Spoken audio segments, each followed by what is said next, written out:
My daughter's dropped a bomb on me, and I'm still picking up the pieces. I'm 54, a tax consultant who's been grinding for 30 years to give my girls, Emily, 29, and Sophie, 26, the world. I'm talking late nights balancing books for local businesses, skipping vacations to cover their private school fees, and eating canned soup for weeks so Emily could study fashion in Paris. Sophie got a shiny SUV at 17, fully paid. I thought I was building a legacy for them. Turns out, they were building a different story. Their mom, Karen, bailed when Sophie was 4. Said she needed space to grow. Grew right into the arms of her yoga instructor, Vince. Divorce was messy, but I got full custody. Best day of my life. I raised those girls like they were my heart, outside my chest. Fast forward to June 2024. Karen's back, engaged to Derek Voss, some slick real estate mogul. Suddenly, Emily and Sophie are all about Derek's penthouse, his yacht, his private jet vibes. They come home flaunting Prada bags, gushing about his vineyard in Tuscany. I'm like, cool, as long as you're happy. Then October hit like a freight train. I spent 3 days prepping their favorite Sunday roast, prime rib, garlic mashed potatoes, the works. Table set with my grandma's vintage plates. They roll up an hour late in Derek's Bentley, both sporting matching Tiffany necklaces. "Dad, we need to talk," Emily says, barely glancing at the spread. Sophie's fidgeting, avoiding my eyes. "What's wrong?" I ask, stomach already sinking. They sit me down. "We're spending Thanksgiving with Mom and Derek in Aspen," Sophie blurts. "He's got this insane lodge." "Okay, fine," I say, swallowing the sting. "We can do our thing early." But Emily cuts me off. "No, Dad, it's bigger than that. Derek thinks, and we agree, it's time to redefine our family." "Redefine?" My heart's pounding. Sophie pulls out her phone, voice shaky. "Mom told us the truth. You're not our biological dad." The room spins. "What the hell are you talking about?" Emily's ice cold. "Mom had an affair with Vince before the divorce. He's our real dad. Derek wants to adopt us. Adult adoption. It's for his trust fund setup." I'm floored. "This is insane. We did DNA tests during the custody battle. I'm your father." Sophie shrugs. "Mom says you rigged them. Doesn't matter. Derek's offering us a future you can't. They want to transition away from me, from my small-time life. They leave without touching the food, without a hug, without a backward glance. I'm left standing in my kitchen, the roast burning, my whole world crumbling. I'm not some deadbeat. I've got the DNA tests locked in my safe, 99.9% paternity, both girls, but they're choosing Derek's glitz over me. I'm done being their ATM. What I did next? Oh, they didn't see it coming. And it's only the beginning. 3 days after my daughters, Emily and Sophie, told me I wasn't their real dad, I was still reeling. That Sunday roast I slaved over? Thrown out. The DNA tests in my safe? Triple checked. 99.9% paternity, no question. But they'd chosen Derek Voss, their mom's flashy fiancé, over me. I was done playing doormat. I called my old college buddy Laura Kim, a family law attorney with a knack for cutting through BS. She didn't sugarcoat it. They're adults. They can believe what they want, but slandering you as a fake dad? That's a problem. She drafted a letter to Emily, Sophie, and Karen, demanding they stop spreading lies about my paternity or provide DNA proof. Sent it, certified mail. Felt good.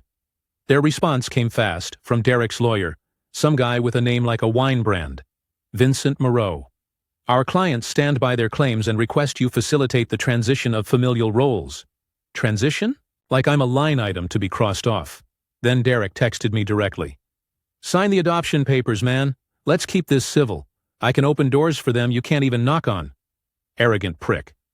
I replied, "Show me DNA evidence or back off." His answer? "Real men know when to bow out." Meanwhile, Emily posted on TikTok, "Sometimes you have to cut out the past to embrace your future." Has chosen family, with a clip of her and Derek clinking champagne glasses at some rooftop gala. Comments were brutal. Half called her brave, half called her a gold digger. Sophie was quieter, but her Instagram story had a cryptic quote. "Blood doesn't make family. Loyalty does." My sister Claire saw it and called me. "They're brainwashed, Tom. Don't take it personally." Easy for her to say. I started digging. Derek's real estate mogul shtick felt off. I've been in finance long enough to smell a scam. I called in favors with some old tax clients. One's a private investigator, another's got ties to the SEC. They agreed to poke around, but I wasn't waiting for answers to hit back. Here's where I might have gone too far. I pulled the plug on everything I still controlled. 1. Canceled their phone plans, still in my name. 2. Yanked them off my credit cards as authorized users. 3. Changed the Hulu password. Petty? Sure. 4. Sent them itemized invoices for their SUV, still in my name, and college tuition. Total? $428,000. If I'm not their dad, they can pay up like strangers. The fallout was instant. Emily stormed my office the next day, face red, voice shaking. You cut off my phone in the middle of a client call. I leaned back in my chair. Sorry, who are you? According to you, I'm not your dad. She froze. This isn't a game, Dad. Oh, now I'm dad? I didn't budge. Sophie was sneakier. Showed up at my house that night, eyes puffy, voice soft. Daddy, please. We didn't mean it. Derek said it'd help with his business taxes. Taxes? I almost laughed. Sophie, you majored in marketing. You know that's nonsense. She broke down. Derek said having a middle-class dad hurts his image with investors. He needs us to look like a power family. There it was. The truth. Derek wasn't adopting them out of love. They were props for his brand. I didn't soften. You made your choice. Live with it. She left, sobbing. I felt like a monster, but also free. Then my PI friend called. Tom, you're not going to believe this. Derek's in deep trouble. My gut was right. This was about to get wild. I knew Derek Voss was shady, but what my PI uncovered blew my mind. My daughters, Emily and Sophie, were still riding high on his promises of wealth and status, calling me a nobody while I was pulling their financial lifelines, canceling their phones and sending them a $428,000 bill for their SUV and college. That was just the start. Now, the real storm was brewing. My PI, Jake, called me late Wednesday. Tom, Derek's not a mogul. He's a con artist. The SEC's been sniffing around his real estate deals for months. That penthouse? Leased? The yacht? Rented from a client who's suing him for fraud. Jake dropped the bombshell. Derek's empire was a house of cards, propped up by shady investments. And my girls? They were his shiny new props. He's pitching himself as a family man to lock in old money investors. Adult adoption makes Emily and Sophie his heirs. Instant credibility. I felt sick. My daughters weren't just betraying me, they were pawns in a scam. Karen, their mom, was in on it too, hyping Derek's fake fortune to keep them hooked. I called Laura, my lawyer friend. Can we use this? She was all in. If he's using them for fraud, we've got leverage. But we need proof he's roping them into something illegal. While Jake kept digging, the backlash from my actions hit hard. Emily took to Twitter, posting, "Some people would rather burn bridges than let you grow." Toxic family, with a photo of her and Sophie at Derek's vineyard. The comments were a war zone. Some praised her independence. Others called her out for ditching the dad who paid for her entire life. My inbox filled with messages from old friends. Tom, they're ungrateful brats. But my sister, Claire, kept pushing. They're your kids. Don't let Derek win by tearing you apart. Then Karen called, voice dripping with fake concern. Tom, why are you making this so hard? Derek's offering them a future. Sign the papers and move on. I snapped. A future? He's a fraud, Karen, and you're lying about their paternity to help him. Silence. Then, you're pathetic. Derek knows people. Don't push us to court. That threat lit a fire in me. I wasn't backing down. Jake's next call changed everything. Got a source inside Derek's firm. Your girls aren't just arm candy. They're signing documents. Investor contracts, fund transfers, the works. Derek's telling them it's estate planning, but it smells like money laundering. My heart sank. Emily and Sophie weren't just gullible. They were in deep. If the SEC moved in, they could be liable. I didn't confront them. Instead, I doubled down. Sent a second letter through Laura, demanding they return the SUV or pay the balance, $32,000 each, or I'd repossess it. Also included a cease and desist for their social media posts calling me toxic. Petty? Maybe. But I was done being their punching bag. The explosion was epic. Sophie called, hysterical. Dad, you're ruining our lives. Derek says you're jealous of his success. I stayed calm. Sophie, ask Derek why the SEC's investigating him. Ask why his vineyard is a rental. She gasped, then hung up. Emily went nuclear, showing up at my house at 10 p.m., banging on the door. You're trying to sabotage us. Derek's lawyers will bury you. I opened the door, looked her in the eye. Emily, you're betting on a sinking ship. Get out before it drags you down. She stormed off, but I saw the flicker of doubt in her eyes. Then the news broke. A local outlet leaked Derek's SEC probe. Insider trading, fake property deals, the works. His investors started pulling out. Karen's engagement party, planned for that weekend, was canceled when the venue mysteriously dropped them. Social media turned on my girls. Gold diggers got played, one viral tweet read. Claire called again. Tom, they're scared. Talk to them.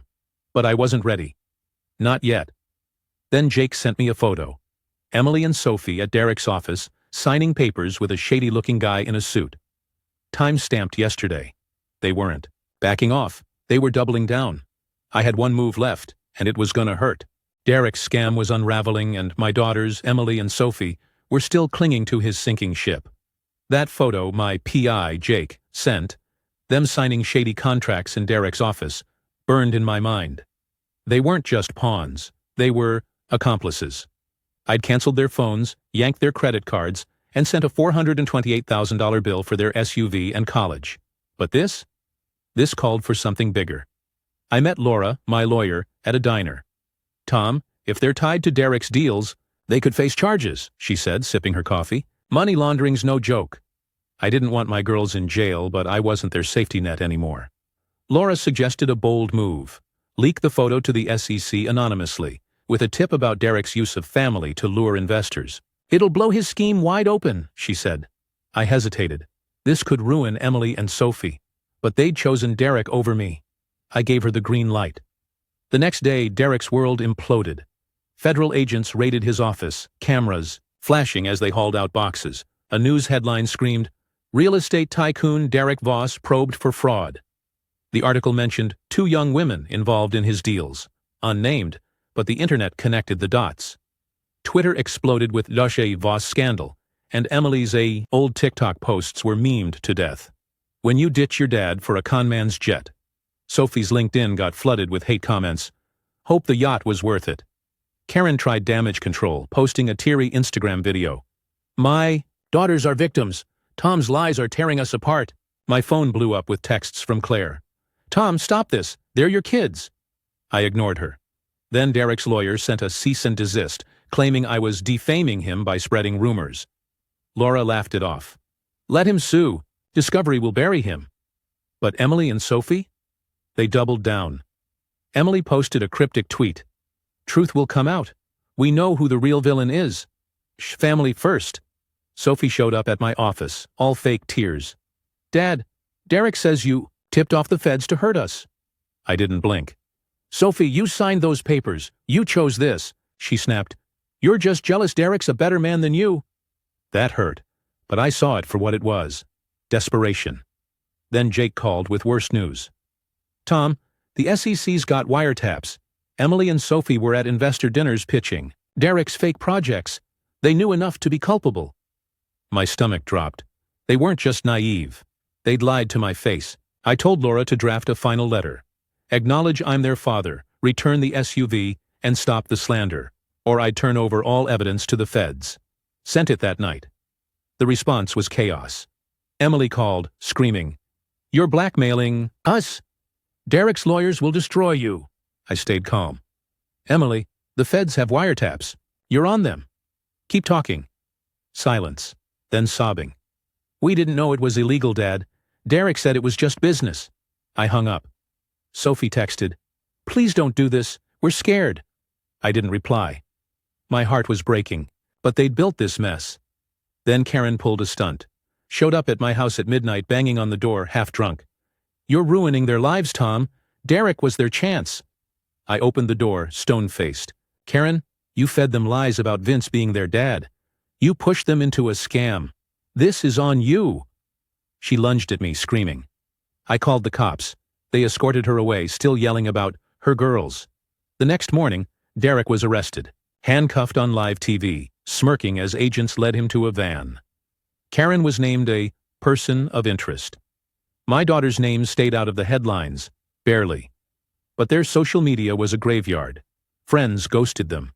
Emily's fashion brand dropped her as an ambassador. Sophie's marketing firm put her on indefinite leave. They were radioactive. Claire called again. "Tom, they're crashing. Talk to them." I wasn't ready, but that night I got a voicemail from Emily. Voice shaking. No trace of her usual swagger. "Dad, we messed up. Can we talk?" I didn't call back. Not yet. I had one last play, and it was going to change everything. Derek Voss was in cuffs, Karen was dodging the feds, and my daughters, Emily and Sophie, were radioactive. Their social media was a ghost town, their careers were toast, and that voicemail from Emily, "Dad, we messed up," hung in the air. I'd pulled their phones, credit cards, and sent a $428,000 bill for their SUV and college. I'd tipped the SEC to Derek's scam, and now my girls were staring down the wreckage. My last play? It wasn't what I expected. I didn't call Emily back. Instead, I met Jake, my PI, at a dive bar. He slid me a folder. "Tom, the feds have more than wiretaps. Emily and Sophie moved $200,000 through shell accounts for Derek. They thought it was tax prep. It's money laundering." My chest tightened. My girls weren't just gullible. They'd broken the law. Jake leaned in. "The feds are debating charges. If they flip on Derek, they might skate. But they need a lawyer yesterday." Laura, my attorney, was blunt. "Tom, if you turn over that photo of them signing contracts, it's game over. They'll face scrutiny. Maybe worse. Or you could help them." Help them? After they denied I was their dad? After they chose Derek's fake empire over me? I was torn.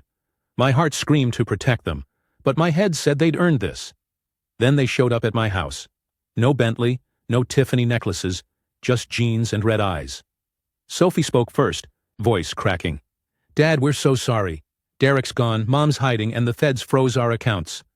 Emily cut in, desperate. "They think we're part of the scam. We can't afford a lawyer. Please, Dad, we need you." I crossed my arms. "You needed me when you wanted cars, tuition, Paris trips. But I'm not your dad, right?" "Vince is." Sophie sobbed. "We were stupid. Mom said Vince was our father. To pull us to Derek, we believed her." Emily pulled out her phone, hands shaking. "We did new DNA tests last week. You're our dad. 99.9%. We have the results." I took the phone, scanned the report. Legit lab, my name, their names, 99.9%. My throat burned, but I stayed stone-faced. "Why should I care now? You signed Derek's contracts. You pitched his scams." Sophie collapsed into a chair. "We didn't know. He said it was for investors, for our future." Emily grabbed my arm. "Dad, we're scared. The feds called us in tomorrow. Please." I stepped back. "What do you want? Money? A lawyer?" Sophie whispered. "Both. And you. We miss you." "Miss me?" I wanted to scream. Instead, I said, "You've got 24 hours to tell me everything. Derek, the money, Mom, all of it. Or I walk." They nodded, tears streaming. That night, they sent a 10-page email. Derek had coached them to charm investors, taught them to move money through consulting accounts. Karen had pushed the Vince lie, claiming I'd faked the original DNA tests to trap them. They admitted attending dinners, signing papers, even hyping Derek's fake projects on social media. "We thought we were building a legacy," Emily wrote. "We were wrong." I called Laura at dawn. "Can we keep them out of jail?" She sighed. "If they cooperate with the feds, maybe. But they need to come clean, now." I agreed to pay for a criminal lawyer, but not a cent more. No SUV bailout, no college debt forgiveness. They'd work for it. The next day, I drove them to the federal building. Emily clutched my hand in the car, like she was 10 again. Sophie stared out the window, silent. Their lawyer, a shark named Carla, prepped them to spill everything on Derek and Karen. "You're lucky," Carla said. "Your dad's evidence gave the feds a bigger fish." I didn't smile. Lucky wasn't the word. After they begged to stay at my house. "Our apartment's a dump," Sophie said. "We're barely eating." I shook my head. "You're adults. Figure it out." Emily's face crumpled. "You hate us." I looked at them. My girls. Broken but still mine. "I don't hate you, but trust. That's gone. You burned it." As they left, Claire called, furious. "They're your daughters! Take them in!" I hung up. That night, I found an old photo, Emily and Sophie at a school play, me clapping, in the front row. I cried for the first time in months. They were my girls, but they'd sold me out. Could I ever let them back in? My daughters, Emily and Sophie, were drowning in the wreckage of Derek's scam, and I'd thrown them a lifeline, a lawyer to keep them out of jail, but no more. They'd denied I was their dad, chased Derek's fake empire, and signed shady deals that could have landed them in cuffs. That $428,000 bill for their SUV and college, still unpaid. Their tearful pleas and new DNA tests proving I'm their father stung, but trust was ashes. I cried over an old photo of them, but letting them back in? That was a question I wasn't ready to answer. The feds moved fast. Derek got 15 years for fraud and money laundering. Karen, their mom, cut a deal. 18 months in prison for aiding his scheme. She'd fed Emily and Sophie the lie about Vince being their dad to rope them into Derek's con. My girls escaped charges, thanks to their lawyer, Carla, and their full cooperation. The feds called them useful but reckless, which summed it up. They'd spilled every detail: investor dinners, shell accounts, Karen's coaching. But freedom came at a cost. Their lives imploded. Emily's fashion brand deal was dead. No one wanted a scammer's daughter on their roster. Sophie's marketing firm fired her, citing reputational risk. They moved into a cramped studio working barista jobs to cover rent. Social media? Silent. Their old friends vanished. Their Sakachosen family posts were now punchlines. My sister, Claire, kept calling, "Tom, they're suffering. Be their dad again." I snapped. They didn't want a dad when Derek's jet was on the table. Then I got their letters, handwritten, delivered to my mailbox. Emily's was 3 pages, ink smudged with tears. "Dad, I see it all now. Every late night you worked, every sacrifice. I traded you for a lie, for Prada bags and fake promises. I don't expect forgiveness, but I'll spend my life earning it. Your daughter, if you'll let me be." Sophie's was shorter, raw. "I broke your heart. I broke mine too. I'm sorry doesn't cut it, but it's all I've got." I read them alone, hands shaking, the old photo of their school play staring at me. I didn't respond. Not yet. Instead, I made my final move. I'd been sitting on one last piece of leverage, a recording Jake, my PI, had gotten from a whistleblower, Karen, on tape, admitting she'd fabricated the Vince story to secure the girl's future with Derek. It wasn't just personal, it was evidence of her intent to defraud. I sent it to the feds through Laura. Karen's sentence jumped to 3 years. Was it revenge? Maybe, but it felt like justice. Emily and Sophie asked to meet. I agreed, neutral ground, a coffee shop. They looked older, worn. No designer clothes, just hoodies and frayed jeans. Sophie spoke first. "Dad, we're paying off the SUV, $10,000 so far. We're trying." Emily slid an envelope across the table. "It's $5,000. For college. We know it's not much, but we'll keep going." I pushed it back. "Keep your money, but the debt stands until you prove you're serious." They nodded, eyes down. Emily's voice broke. "Can we ever be a family again?" I leaned forward, voice steady. "Family isn't a word you toss around. It's years of showing up. You burned that bridge. If you want it back, start building." Sophie whispered, "How?" I stood. "Figure out who you are without Derek's lies. Then we'll talk." I walked away, heart heavy but head clear. Claire called later, still pushing. "They're trying." "Tom," I cut her off. "Trying isn't enough. Respect is." I wasn't the villain, but I wasn't their savior either. They'd have to climb out of this themselves. Months later, I'm okay. Got a promotion to head tax consultant. Less stress, better pay. Started dating a teacher, Lisa, who loves hiking and doesn't care about drama. I even took a trip to Hawaii. First vacation in decades. Do I miss my girls? Every damn day. But I miss the kids I raised, not the strangers who sold me out for a conman's promises. Last week, Emily sent a text. "Got a new job. Assistant at a boutique. Small, but it's honest. Can I tell you about it sometime?" Sophie emailed a photo. Her at a community college, studying accounting. "Thought you'd like this." I haven't replied. Not sure I will. Forgiveness might come, but it's not a gift. It's earned. And they've got a long road ahead. The hardest truth? Love can survive anything, but respect is non-negotiable. Thanks for following my story. It's not over, but I'm done waiting for them to write the ending. I've got a life to live. Edit. Answering your questions. 1. Yes, the DNA tests are legit, from the custody case and their new ones. 2. No, I'm not paying their legal fees beyond the initial lawyer. 3. They're rebuilding, slowly. 4. No regrets on cutting them off or tipping the feds. 5. I've got every receipt, every letter, every proof. Always will. And here it is. The finale of today's story. Did everything turn out as you imagined? Or did it end unexpectedly? I'd love to hear what you think. Leave your thoughts in the comments below, and let's dive into the discussion together. If this story kept you in suspense, don't forget to give it a thumbs up. And if you haven't signed up yet, what are you waiting for? This is your chance to join an incredible community where exciting new stories unfold every day. Click the subscribe button and turn on notifications to stay up to date. Thanks for your attention, and see you on your new adventures.